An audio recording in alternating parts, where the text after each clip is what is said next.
देखिए, आइन के तनाजुर में ये बात ऐसे है। Shahbaz Sharif. God is my witness. उन्होंने फिर भी नहीं छोड़ी, मैं फ़ोन बंद करता।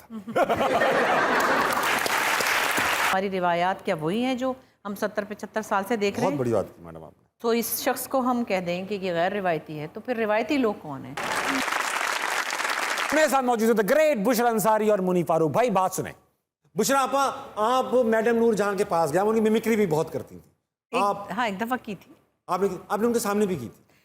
उनके सामने नहीं की थी वैसे, लेकिन डर गई थी? जब वो बात ही हो रही थी तो मैं पहले से डर गई थी। मैंने कहा भाई मैं नहीं करूँगी, कुछ कहेंगी वो, क्या पता क्या कह दें। तो अनवर साहब ने उनसे परमिशन ली थी, लेकिन जब वो हो गई थी उसके बाद एक निगार अवार्ड हुआ था और वहाँ वो भी थी और मैं भी थी, और मैं डर के मारे उनके पास जाके बैठ गई कि सब मुझे डरा रहे हैं, उनके पास ना जाना, वो मारेंगी। कि मैं ऐसे बैठी हूँ उनके पास और वो मुझे ऐसे प्यार से कह रही, कुछ नहीं, हमें तो बड़ा मज़ा आया, मेरी बेटियाँ इतनी खुश हुई। हम कहीं ट्रैवल करे थे, मैं उनके साथ थी, बेनज़ीर साहिबा की पहली गवर्नमेंट में राजीव गांधी आए हुए थे, को बड़ा प्रेस्टिजियस प्रोग्राम था, इस्लामाबाद जा रहे थे। तो हम सब जा रहे थे, तो मैंने उनसे कहा है आपका फ़लाना गाना, हाय अल्लाह आपका फ़लाना गाना ज़ाहिर होता है।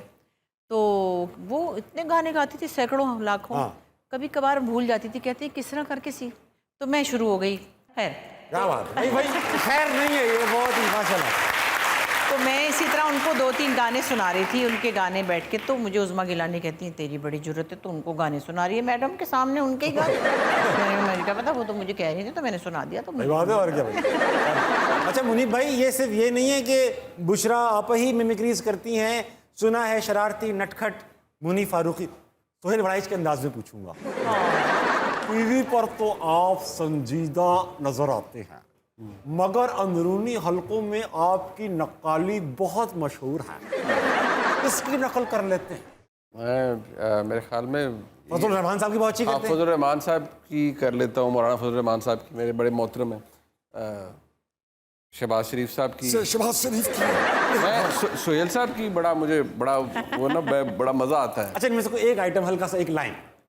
जैसे मौलाना की करते हैं ना, क्योंकि मैं अकेले बैठ के ना started doing this just for fun sake. Tabish आया इसका करियर तबाह कर दिया। नहीं, बिल्कुल नहीं, वो आप खुद करेंगे। जैसे मौलाना है तो वो उनकी आवाज़ में वो एक होता है, देखिए आइन के तनाजुर में ये बात ऐसे है। शहबाज शरीफ। अब जैसे इमेजिन करें शहबाज साहब को, वो कैसे इमेजिन? वो बड़े मियाँ साहब को फ़ोन कर रहे हैं। हाँ भाईजान मैं दसिया उन्होंने मैं क्या मैं खादम हाँ मौजूद हाँ थोड़े वास्ते, उन्होंने मेरी गल नहीं सुनी, मैंने तो पैरी पै गया, फिर भी उन्होंने गल सुनी, मैं क्या गॉड इज माई विटनेस, उन्होंने फिर भी नहीं सुनी, मैं फ़ोन बंद करता।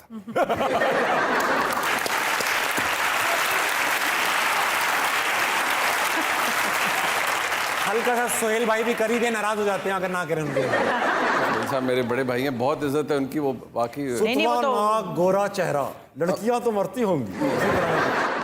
और हम रात के 12 बजे उनके घर गए, जब अंदर दाखिल हुए तो वो एक काबिले एतराज़ हालत में थे। हमने पूछा क्या कर रहे थे, उन्होंने कहा वही जो आप करते हैं।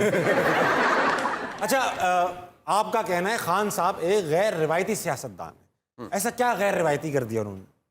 देखिए वो हर काम ही उनका गैर रिवायती, यानी कि उन्होंने जितनी अपोजिशन में थे तब भी, हुकूमत में आए तब भी, और हुकूमत से निकलने के बाद भी तब भी, जो कुछ भी उन्होंने, मतलब जिस तरह उनका जो तर्ज अमल है वो उन्हें गैर रिवायती सियासतदान बनाता है। यानी कि मैं समझता था कि थोड़ा सा कोई ठहराव या रुकावट होती है ना कि आप बहुत सारी बातें नहीं करते हैं। लेकिन इमरान खान साहब का ये है कि एक अल्लाह ताला ने उन्हें इज़्ज़त दी, फिर उन्होंने उसके ऊपर कैपिटलाइज़ किया। अब वो फिर आई थिंक स्टिल उनके जो इमेज है वो ये कैरी करते हैं, that is a Teflon man, कि आप उन पर कुछ चीज़ फेंकेंगे तो वो रुकेगी नहीं, फिसल के नीचे आ जाएगी। हाँ ये तो कर इस तरह गैर। लेकिन सियासत की जो रिवायात अब तक चलती रही हैं, कोई एक हम उसको मॉडल नहीं बना सकते कि वो रिवायात हैं और ये गैर रिवायती हैं। तो वो हमारा जो पीछे हिस्ट्री चली आ रही है, क्या वो रिवायती थी, तो हमारी रिवायात क्या वही हैं जो हम 70-75 साल से देख रहे हैं? बहुत बड़ी बात की मैडम आपने। तो इस शख्स को हम कह दें कि ये गैर रिवायती है, तो फिर रिवायती लोग कौन हैं?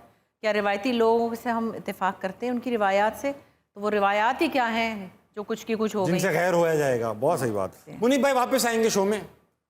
शादी आपने की माशाल्लाह, शादियों से खान साहब से याद आया आपने शादी की। हाँ, की के हो गई। वो पूछो तो क्या ये प्यार की शादी थी या ये मतलब तकरार की शादी थी या ये भी आपस की बात थी? नहीं, ये प्रॉपरली जैसे अरेंज मैरिज थी और जिस तरह फैमिली में होती है। रिश्ता आपने भेजा या उनके यहाँ से आया? नहीं, मतलब मेरी फर्स्ट कज़न है। अच्छा, तो बुजुर्गों ने ही तय किया। आपकी कोई नहीं थी इसमें से? नहीं, बात यह जब आप, एक तो ये था कि मेरी जो बेगम है वो उनकी फिर पैदाइश भी और अपब्रिंगिंग भी सऊदीया में हुई है। सही है। तो बहुत अरसे तक तो जारी बात है हमारा सऊदीया से अगर कोई हुक्म आ जाए तो मना नहीं किया है। लेकिन फिर बस बुजुर्गों का फैसला था। हाँ। और हमने आमीन का, अल्लाह का बड़ा करम है। मुझे कोई बिल्कुल एतराज़ नहीं था। मुझे अपनी बेगम शादी से पहले भी पसंद थी एज कज़न। लेकिन शादी के बाद अल्लाह का शुक्र है बड़ा। तो सऊदीया से बेगम ही लाए या कोई डेफर्ड पेमेंट्स, कोई ऑयल, कुछ इस तरह की चीज भी? उनको कुआं नाम कर दिया हो आप? कोई एड वेड। नहीं, बेगम आ गई और आते ही फिर उन्होंने चार चीज़ का चार संभाल लिया। अब हमारा तेल निकले जो भी निकले। बिकॉज आप खुद भी कई जगह कह चुके हैं, मतलब बैक स्टेज, कि आप एक इंटरनेशनल लेवल के रन मुरीद हैं। जी हाँ, या आप अल्हम्दुलिल्लाह। मतलब बैग आप ही भाभी को उठाते हैं, अच्छी बात है। मतलब मैं बैग नहीं उठाता, लेकिन मैं वो जैसे हमारे एक दोस्त नहीं, हैं, अगर भारी बैग और तो उठाने में कोई हर्ज नहीं नहीं वो है। मैं बच्चे उठाता हूँ। हमारी पहली बच्ची की विलादत हुई, माशाल्लाह। तो ये बेगम ने कहा, वो दूसरे की, तो जब डॉक्टर ने कहा कि अब इनको ले जा रहे हैं थिएटर में, आप सामान ले आए। बेगम ने कहा ये बैग भी ले आना गाड़ी से, वो भी ले आना, ये भी ले आना। मैंने कहा मैं सब ले आऊँगा भाई। अब मोमेंट ही ऐसा मना ही नहीं कर सकते। अब मैडम बुशरा भाई, मेरी बुरी आदत ये है कि मैं इलास्टिक की शलवार पहन, मैं नाड़ों में नहीं पड़ा गया। नारे और नाड़े मेरे लिए मना है, तो मैं इलास्टिक की शलवार। अब ये धोबी हमारे यहाँ के होते हैं, इनको कोई तमीज़ नहीं होती। ये केमिकल वेमिकल इस्तेमाल करके कपड़ों को तबाह कर देते। अब वो इलास्टिक कब तक जिंदा रहता? अब सामान उठाया, वो मैं लेके चल रहा हूँ, दोनों हाथों में मेरे बैग। एकदम से मुझे गैर मामूली हवा महसूस होती। नहीं मजा, गैर मामूली। मैंने कहा क्या है ये, क्या है ये सब, क्या हो रहा है? देखा, सामने देख रहा हूँ अंकल एक अच्छे से हाजी साहब हंस रहे हैं। मैंने देखा, मैंने कहा अरे ये क्या है? बैग रखे, संभाला। अब वो मैंने, अब नाड़ा टूट चुका था इलास्टिक, तो शलवार बांध। अब वो आगे से बंधी, मुझे नहीं पता ये टूटने के बाद इतनी बड़ी हो जाती है शलवार। अब मैंने आगे से बांध दी, वो पीछे से झलकी ही रही, मुझे नहीं पता। मैं अपना बस वो था, सामान वामान लेकर पहुंचा, तो सबने देखा ये क्या बदतमीजी है दावेश। मैं क्या बदतमीजी? कहने क्या है? मैंने कहा सही तो है, थोड़ी ऊंची भी हो गई, शरई लग रही थी। मैंने कहा सही तो है इतनी शरई? मैंने कहा पीछे से तो देखो बिल्कुल ही गैर शरई। तो याद आया बैग हर हालत में उठाने चाहिए।